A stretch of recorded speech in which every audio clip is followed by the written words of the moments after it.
You're listening to the Wanderlusting Wives podcast, your podcast for escaping life's monotony, indulging in your wildest travel fantasies, and discovering the constant beauty of this ever-changing world. On today's episode, Tony Fletcher, host of One Step Beyond podcast, takes us on a whirlwind journey across the entire world, from curry pizza to climbing Mount Kilimanjaro and more. Welcome to the Wanderlusting Wives podcast.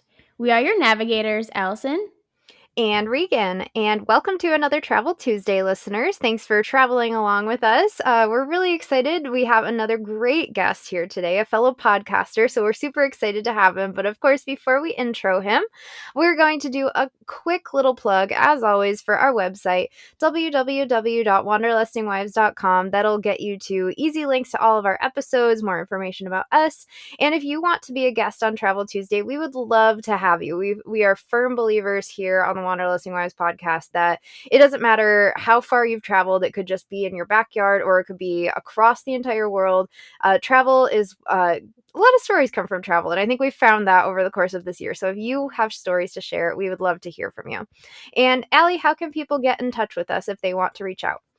Yeah, social media is a great place to find us. We have Instagram, Facebook, Twitter, you name it, we're there. So Instagram is at Wanderlusting Wives. Facebook is Wanderlusting Wives Podcast. Twitter is at Wanderlust Wives. And we also have an email. So if you'd like to get in touch with us, give us some feedback, we'd love to hear from you. Our email is wanderlustingwives@gmail.com. And of course, we'd appreciate you giving us a 5-star review wherever you listen to podcasts. So without further ado, we have Tony Fletcher here today from the One Step Beyond podcast, and we are so excited to hear his travel stories and all of his experiences. So welcome, Tony.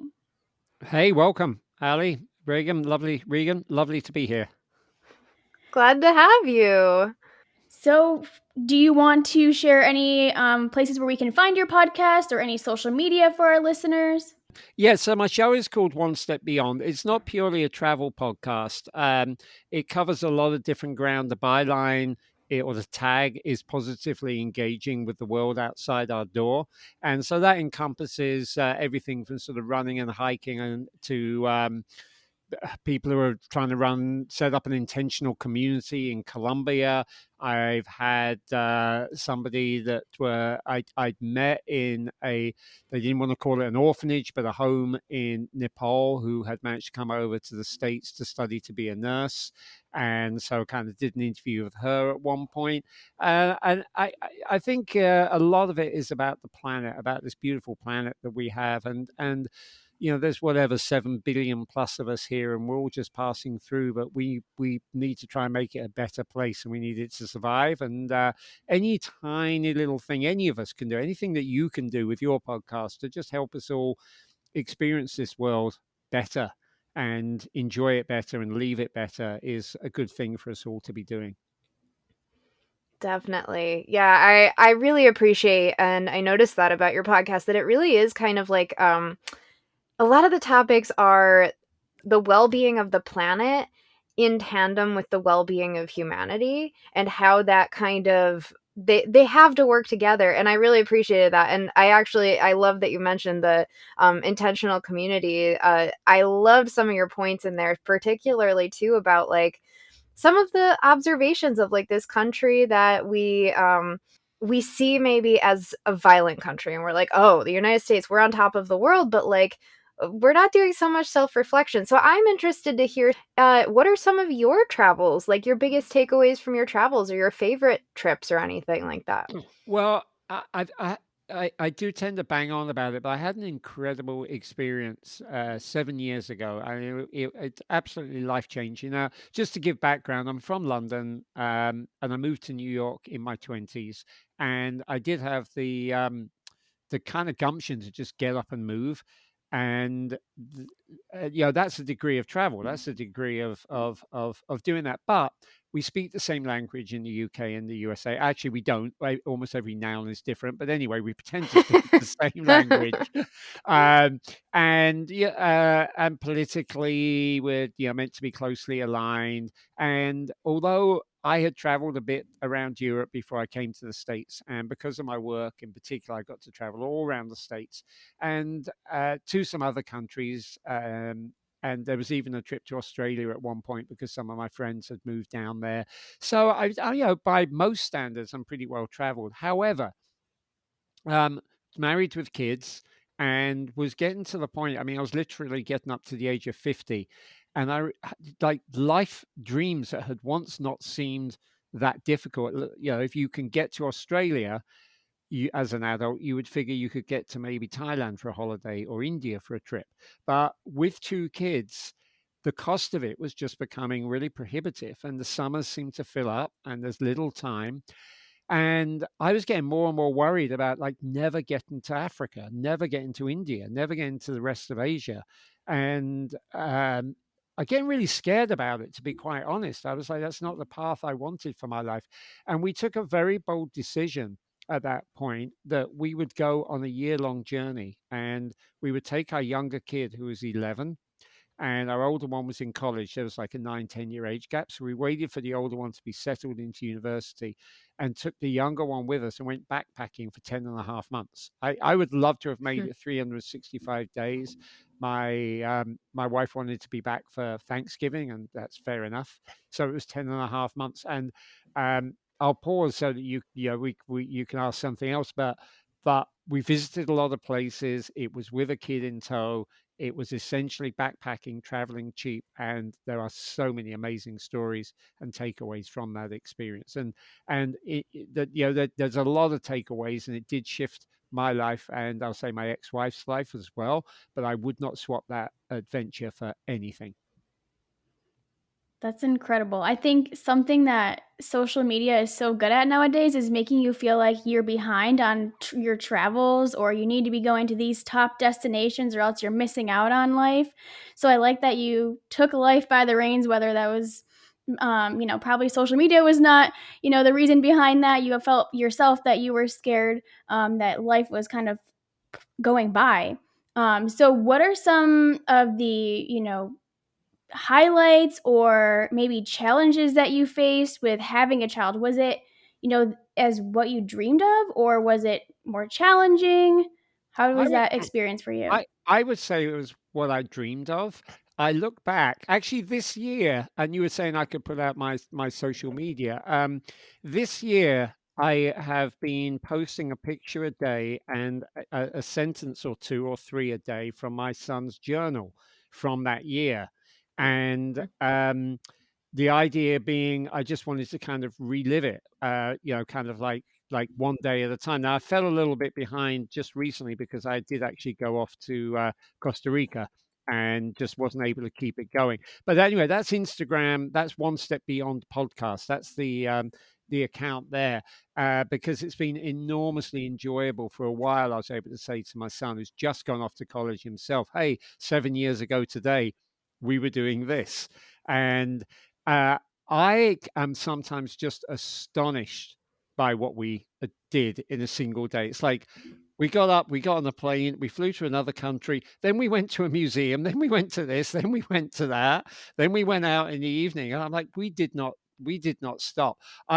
Traveling with a child is an 11-year-old is a good age. They're big enough to be able to just about sort of keep up with you. We did a lot of hiking training beforehand so that he had some strength.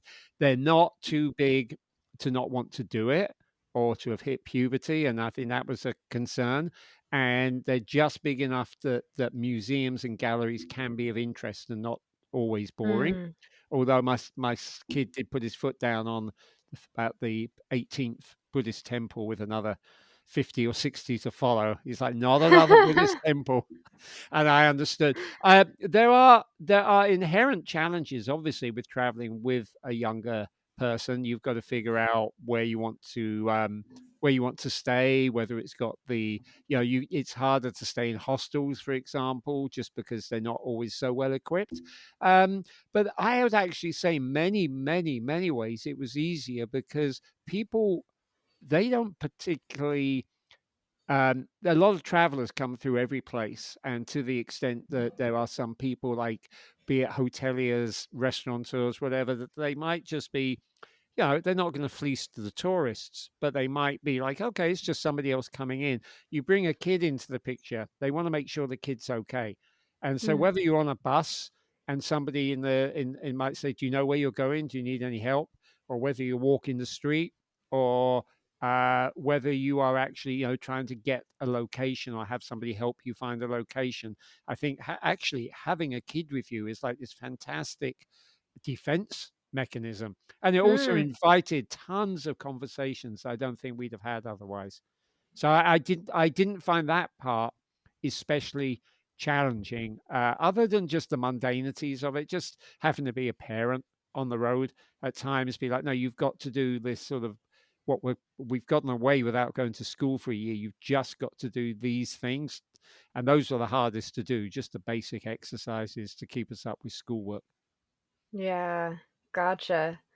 Yeah, so on that trip, 10 months, Mhm. did you kind of go through the whole world? Like, did you touch several different continents, or was it more concentrated in any one area?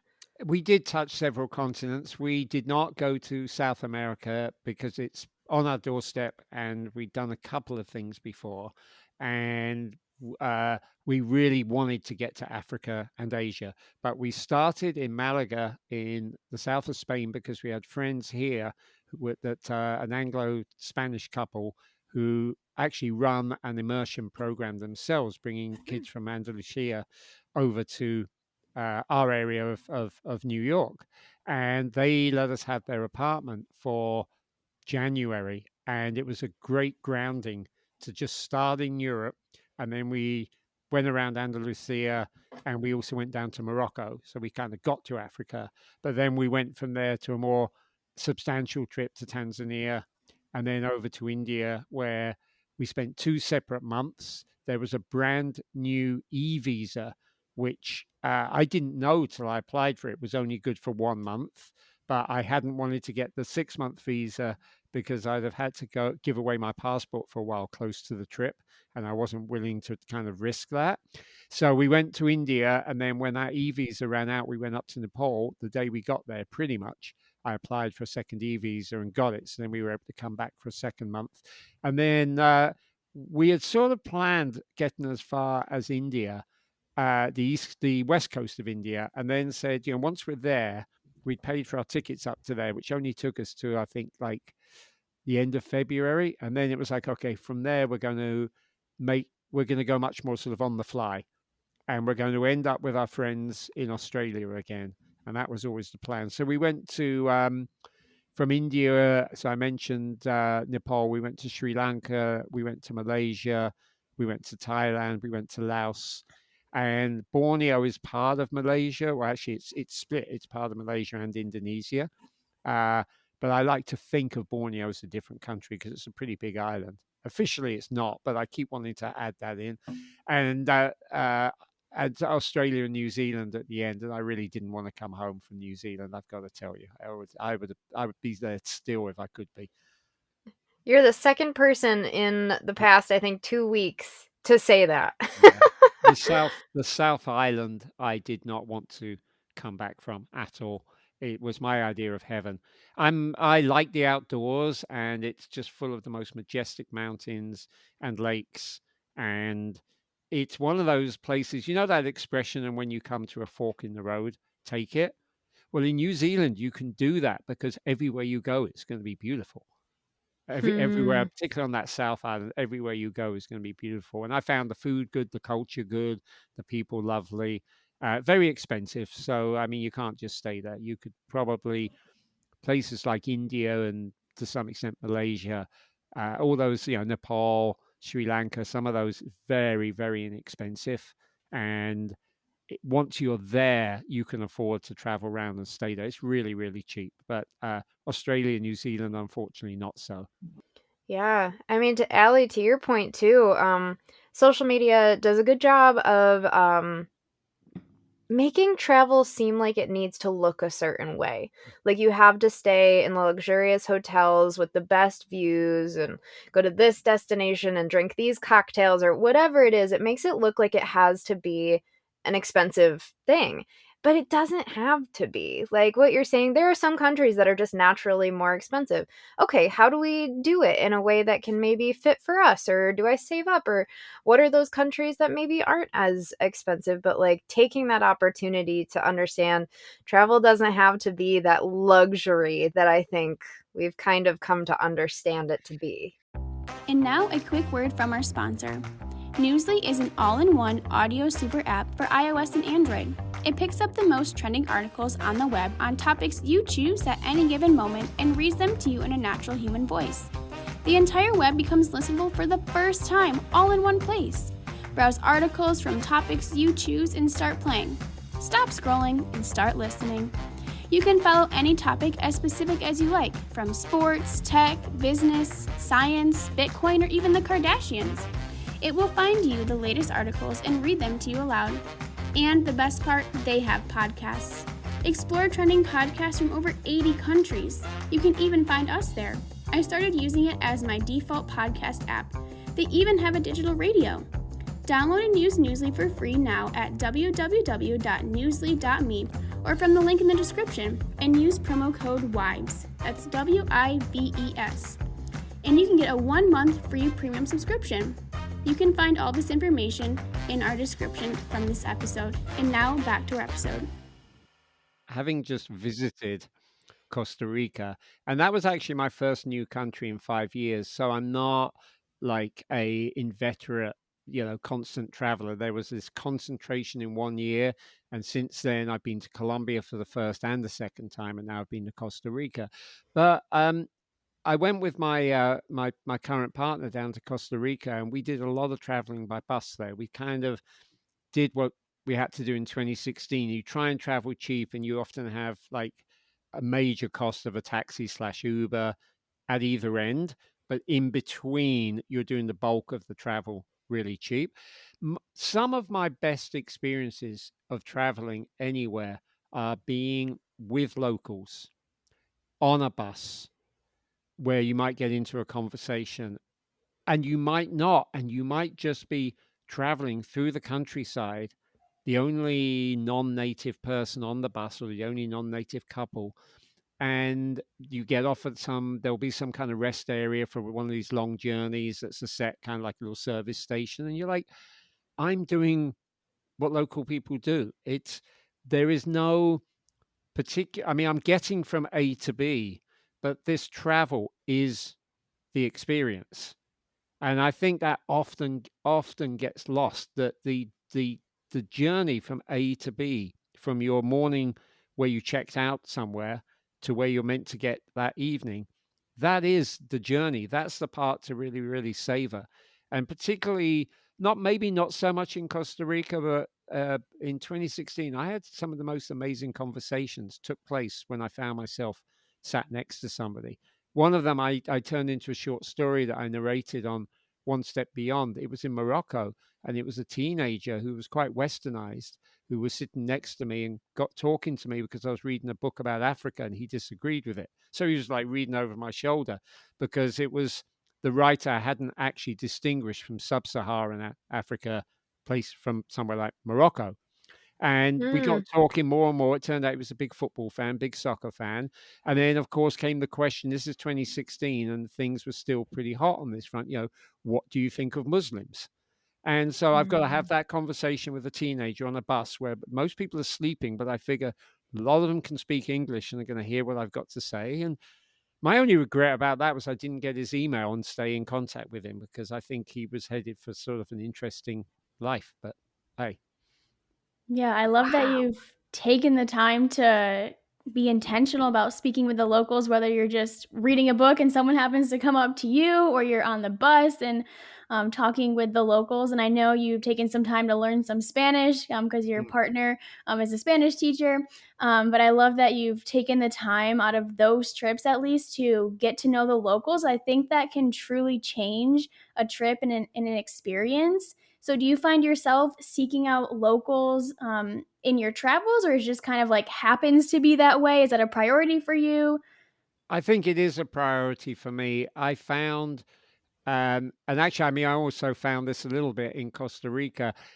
For whatever reason, I got born as with a sort of Duracell Energizer combination batteries, and I tend to kind of on a trip wake up early and want to go, and not everybody else does. So I learned, for example, in India, I was like, I don't want our hotel food, and it's usually like a bad version of a Western diet. Mm. And I would just go on the street and find food on the street. And I mean, just I've got this like gorgeous little memory. It's so simple, but uh, the there's a city in India that I've gone and blanked on its double name, its English and Indian name, and I keep doing it. So this is going to be a bad anecdote, but I will tell you that we were staying in the Park Lane Hotel because it was nothing like Park Lane on Monopoly, and it's a little hotel strip, and this was a place with a little hotel row, like I say, and they had the westernized breakfast. And after one morning, I'm like, I don't like this. So the second morning, or maybe even the first one, I realized there's a park right opposite that is only a quarter of a mile, like running around it. But if I do it 16, 12 times, I got my 3 miles in. So I would go out to at least get a run. And they have like the classic Indian kind of coffee cart that's there in the mornings. And the Indians love milky coffee, although they're in South India, they're very vegetarian, but they drink highly milky coffee.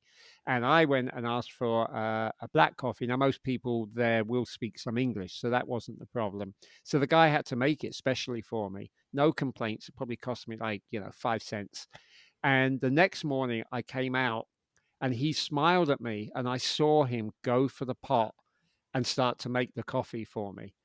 And, that's one difference. And the other one is I went into a hotel 2, 3 doors down that said it had an all you could eat buffet, but it looked Indian and it was Indian. So I'm like, it's all Indian business people and tourists as well, I guess. And I go in there and they've got all the food that I love because I'm vegetarian, well, actually vegan. So they've got all this wonderful Indian food. And the waiter, to the extent there was a waiter because it was a buffet, he was 19 and he was another cricket and football fan who was so happy to meet me and talk about sport and culture. And you get that from crossing a threshold, from just being willing to engage, from just going, what do they have at the buffet inside this place? And so you end up with these conversations, and I'd recommend that for anybody.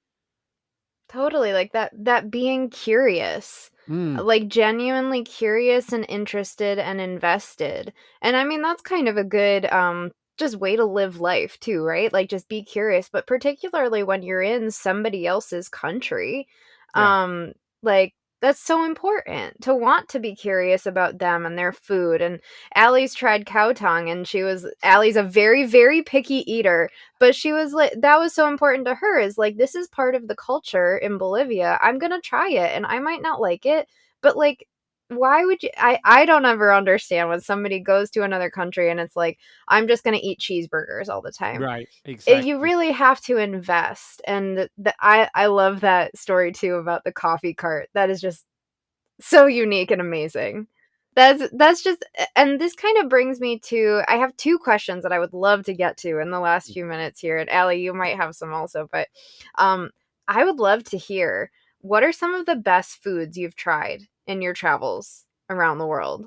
In Calcutta, which has a reputation. When you say Calcutta, people do think of the black hole of Calcutta, or they think of Mother Teresa. And there is a lot of people sleeping on the streets there, but there are in every city in India. Um, it's actually the original capital of India. It's an incredibly vibrant, artistic city with the biggest cricket ground in the world. They pride themselves on being the artistic, intellectual community, and yet vast parts of the city are this sort of old original design. So it's a fascinating place. And there is a ton of street food. So by street food, I don't just mean a food market. They set up along the street, and I imagine they're paying off like, I can probably like mafioso. They'll be like, here's your spot. and some of them are sleeping with their cooking equipment on the streets, and some of them have their kids working and not in school. And I'm not saying any of that part is okay. But what I noticed very quickly was that the local businessmen were buying their food from these people on the street. And I'm like, look, if the businessmen are choosing to do this rather than going to a restaurant, it's like going to a hot dog stand in the States. Hmm. And they're actually unbelievably clean because they're using these stainless steel pans and pots, and that you watch them wash them out, actually usually from the fire hydrant after every meal. You watch them being cleaned. They make like a vegetable curry in front of you, and then it's 25 cents, and it's made in like 5 minutes, and it's 25 cents, and you're set for the day.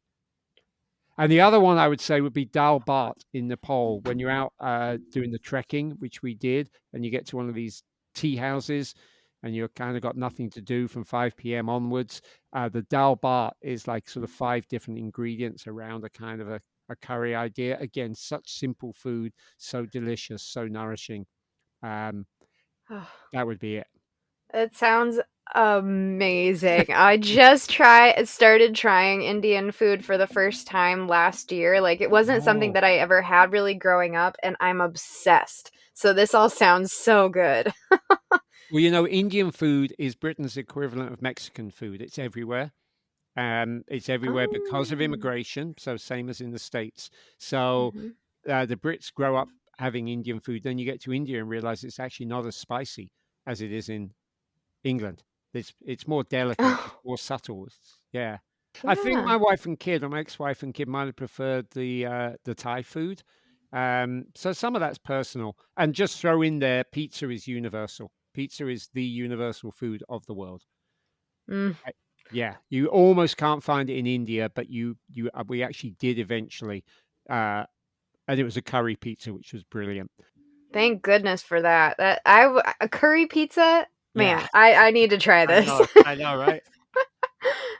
Well, Allie, do you have any other questions on your end? I have one more, but I definitely want to I mean, see if I you could have ask a anything. million more questions, but we'd be here all night. So go ahead and you can ask your question, Regan. Awesome. Well, I know, Tony, that you love the outdoors and sounds like running, hiking, like anything being outdoors. So I'm wondering, what are some of the best hikes that you've done in your travels? Oh, for me, anything that involves going up a mountain, kind of so you have a destination. And thank you for asking that because that's actually a question I would really happy to be asked. I think the group experience that was most cosmic. There's a reason people go to Nepal and trek. There is something that becomes so pacifying about it, about just walking slowly uphill from sort of verdant lower land towards snow, towards the mountains, staying at these little tea houses, bonding with other travelers, saying namaste to everybody that you meet.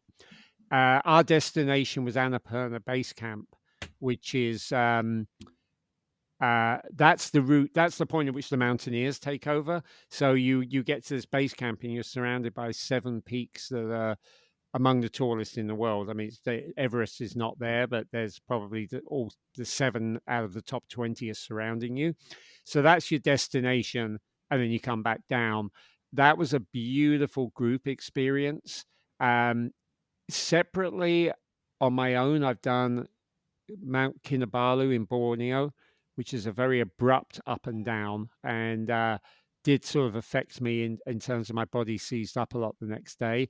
And Mm. I've done Kilimanjaro, which I did a documentary about that's on the One Step Beyond podcast, which I did for a radio station, and I condensed it last year, or even maybe earlier this year, into a one long documentary. Got rid of all the intros and outros, and that was more like a radio documentary where I took my recording devices with me.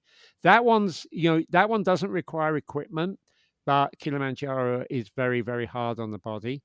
Doing Nepal, just to give everybody a reference point, among the very many people I met was a German lady, well into her 60s, if not older, who said she did Nepal every year.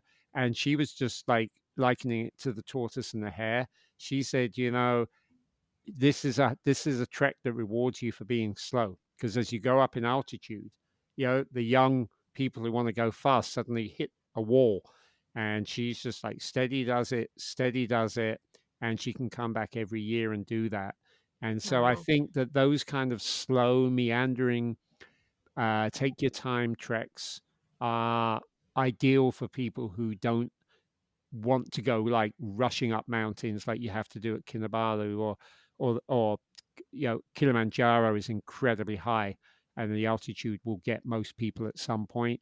You could do Nepal nice and slow, and the altitude won't really hit you because you're doing it so steadily. So I don't think you have to be super fit to do that. And again, it sounds so exotic, and I agree it is, but if you can get yourself to one of these countries, then everything is like, we did a second trip from the very, very, very north of India, Sikkim, into the Himalaya. Not as pretty, but an interesting trip.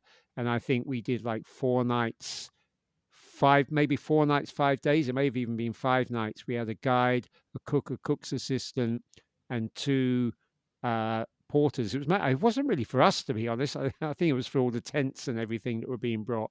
Mm. And for the three of us, I think it was like $200 for all of that. So if you can get yourself to these places, things are very cheap.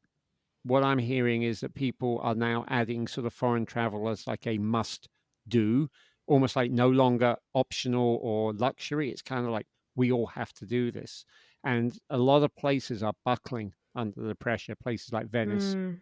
But try not to just like add to that, like tick this box, tick this box. Find your own boxes to tick, and you don't have to have a box to tick. Just let your intuition be your guide, and tick that box that you didn't have a name next to. Yeah, I think that's, like, the perfect way to wrap up this episode too, like, find your own path in life and in your travel experiences, and you don't know where you're gonna end up, but that's just the beauty of our journey, whether that be our life journey or our travel journey. Yeah, exactly. Yeah. Oh, thank you. It's been lovely to talk to you both. I like the attitude you bring to your show, so I was really happy to be a part of it. And yeah, my podcast is One Step Beyond.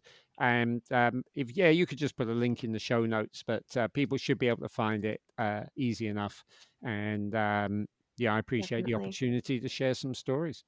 Yeah, thanks for Awesome. coming Thanks on so our much. podcast. Thanks for tuning in to the Wanderlusting Wives podcast. Come escape with us again every other Tuesday for Travel Tuesdays and every other Wednesday for Wildcard Wednesdays. Don't forget to give us a subscribe and a follow on all of our social media and wherever you listen to your podcasts. And until next time, wander on.